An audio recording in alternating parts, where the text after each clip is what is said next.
तो दोस्तों आप देख रहे हैं मेरा YouTube चैनल ऑलराउंडर।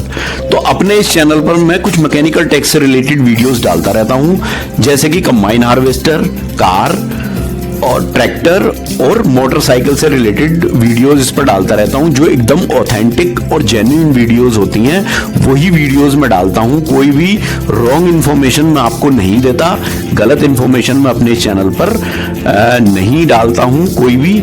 तो फ्रेंड्स, अगर आपको मेरा चैनल पसंद आता है, मेरी वीडियो पसंद आती है, तो प्लीज चैनल को सब्सक्राइब कर देना। तो फ्रेंड्स, आइए वीडियो शुरू करते हैं।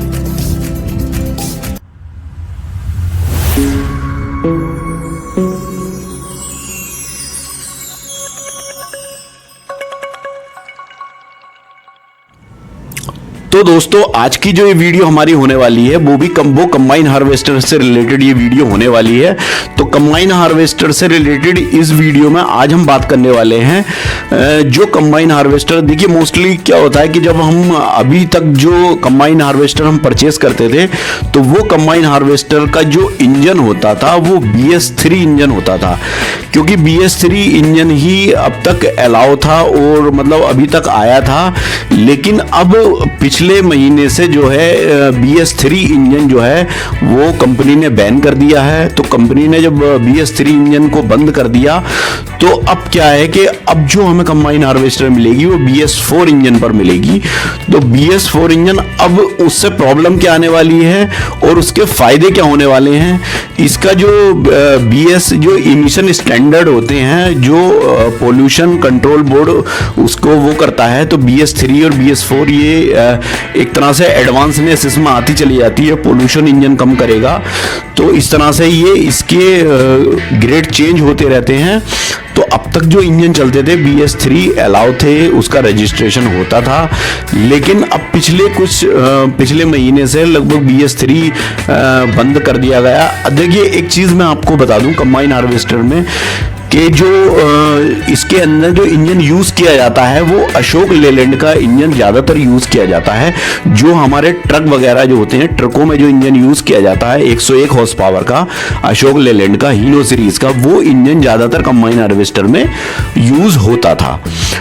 तो इसमें दो तरह के इंजन होते थे, जैसे कि एक तो पेटी पैक, जो कंपनी से पेटी पैक इंजन आता है वो इंजन होता था, और एक होता है जो कभी जैसे ट्रक का जो पुराना ट्रक हो जाता है उसका पुराने ट्रक की इंजन को उतार करके उसकी जो बॉडी होती थी, बॉडी पुरानी होती थी, इंजन के अंदर पूरा उसके अंदर मैकेनिकली सब कुछ चेंज कर दिया जाता था, पिस्टन और जो भी क्रैंक शाफ्ट वगैरह सब कुछ चेंज करके न्यू इंजन बांधा जाता था और उसे कंबाइन पर लगा दिया जाता था।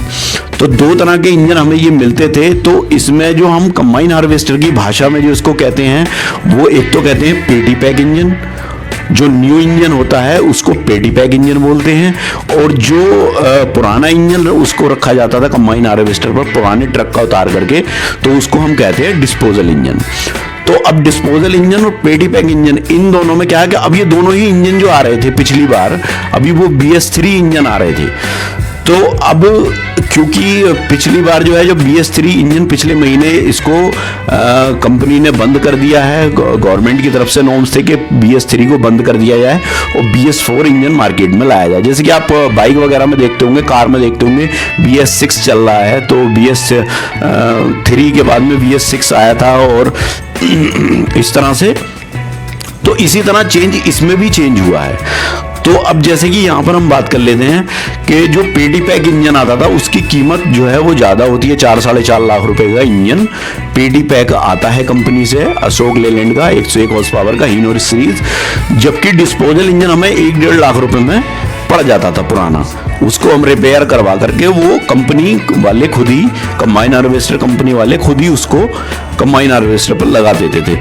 तो अब चूंकि इसका रजिस्ट्रेशन भी आसानी से हो जाता था, पुराने इंजन का भी रजिस्ट्रेशन, क्योंकि वो उसके पेपर पे से हटा करके जो ट्रक पर ये रजिस्टर्ड होता था ये इंजन, तो उसको वहां से हटा दिया जाता था, ARTO उसको वहां से हटा करके कंबाइन हार्वेस्टर में other type of heavy vehicles में उसको रजिस्टर्ड वो कर लेते थे।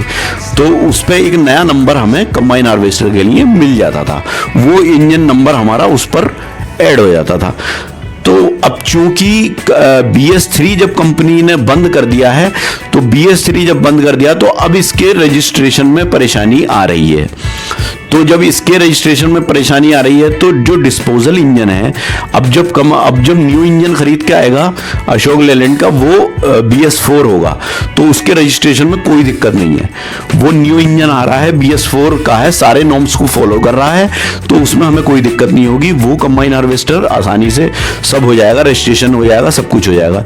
लेकिन जो डिस्पोजल इंजन हम लेते थे, वो डिस्पोजल इंजन की कंबाइन हार्वेस्टर अब नहीं मिलेगी। ये सबसे बड़ी बैड न्यूज है उन लोगों के लिए जो कंबाइन लवर्स हैं और जो डिस्पोजल इंजन पर कंबाइन हार्वेस्टर खरीदना चाहते थे, क्योंकि 3-3.5 लाख रुपए बच जाते थे।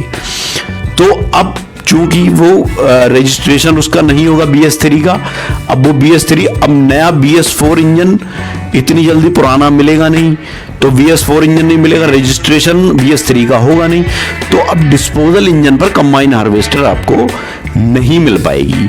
ये सबसे बैड न्यूज है। तो अब आपको नए इंजन पर ही कंबाइन हार्वेस्टर खरीदनी पड़ेगी और ये 3 लाख रुपए का आपको मतलब अब 3 लाख रुपए एक्स्ट्रा आपको पे करने पड़ेंगे। जैसे कि पहले आप 19-20 लाख रुपए में कंबाइन हार्वेस्टर ले लेते थे कि डिस्पोजल इंजन पर, लेकिन अब कंबाइन हार्वेस्टर 23-24 लाख से कम की नहीं मिलेगी और ये आपको एक्स्ट्रा पे करना ही पड़ेगा अगर कंबाइन हार्वेस्टर लेनी है। तो पहले जो था, कुछ लोगों का शौक था कि हम डिस्पोजल पे ही ले लेंगे और देखिए डिस्पोजल में दिक्कत कुछ नहीं थी, सब कुछ बढ़िया, इंजन ओके होता था वो, क्योंकि वो सब नया बांधा जाता था, तो उससे दिक्कत कुछ नहीं थी, चलने में कोई दिक्कत नहीं होती डिस्पोजल इंजन में। बस डिस्पोजल इंजन की क्या है कि आवाज़ ज़्यादा होती है, क्योंकि पेटी पैक इंजन बहुत स्मूथ चलता है और डिस्पोजल इंजन की आवाज़, साउंड ज़्यादा होता था। तो साउंड से कोई दिक्कत नहीं है, साउंड अगर ज़्यादा होता है, थोड़ा वाइब्रेशन भी उसके अंदर थोड़ा ज़्यादा रहता था, मशीन थोड़ी वाइब्रेट करती है डिस्पोजल इंजन से, लेकिन पेटी पैक से इंजन वाइब्रेट नहीं करता है और मशीन भी वाइब्रेशन मशीन पर बिल्कुल भी नहीं आता है। तो ये चीज़ अब होने वाली है। BS3 आपको नहीं मिलेगा, तो आपको डिस्पोजल इंजन पर कंबाइन हार्वेस्टर अब आपको नहीं मिलेगी। और अब आप अगर लेना चाहते हैं तो आपको BS4 नए पेटी पैक इंजन पर ही कंबाइन हार्वेस्टर मिलेगी। तो जो लोग नई कंबाइन हार्वेस्टर डिस्पोजल पे खरीदते थे, वो अब नई तो नहीं खरीद पाएंगे, लेकिन सेकेंड हैंड का ऑप्शन अभी सामने है। सेकेंड हैंड कंबाइन हार्वेस्टर काफ़ी बिकती रहती हैं, तो अगर आप चाहें तो, अगर आप पैसे कम खर्च करना चाहते हैं और कंबाइन हार्वेस्टर भी आप चलाना चाहते हैं, तो आप सेकेंड हैंड कंबाइन हार्वेस्टर पर जा सकते हैं। अब न्यू कंबाइन हार्वेस्टर तो आप नहीं ले पाएंगे, क्योंकि वो उसके रजिस्ट्रेशन में दिक्कत है। जब रजिस्ट्रेशन ही नहीं होगा तो डिस्पोजल इंजन पर कंबाइन हार्वेस्टर आपको नहीं मिल पाएगी। तो फ्रेंड्स, ये एक काफ़ी इंफॉर्मेटिव वीडियो मैंने आपको दी, क्योंकि बहुत से लोगों को पता नहीं था। कहते हैं, बहुत सारे कमेंट्स मेरे पास आते हैं कि हमें डिस्पोजल इंजन पर चाहिए कंबाइन हार्वेस्टर। तो प्लीज़ अब डिस्पोजल इंजन की बात ना करें, क्योंकि डिस्पोजल इंजन अब आना बंद हो गया है। अब BS4 पेटी पैक इंजन ही आएगा। तो फ्रेंड्स, आई होप कि वीडियो आपको पसंद आया, और वीडियो आपको पसंद आया तो प्लीज़ वीडियो को लाइक करें, ज़्यादा से ज़्यादा शेयर भी करें, और अगर आप मेरे चैनल पर नए हैं तो प्लीज़ चैनल को सब्सक्राइब करें। तो मिलते हैं इसी तरह की नेक्स्ट वीडियो में, तब तक के लिए थैंक यू, बाय।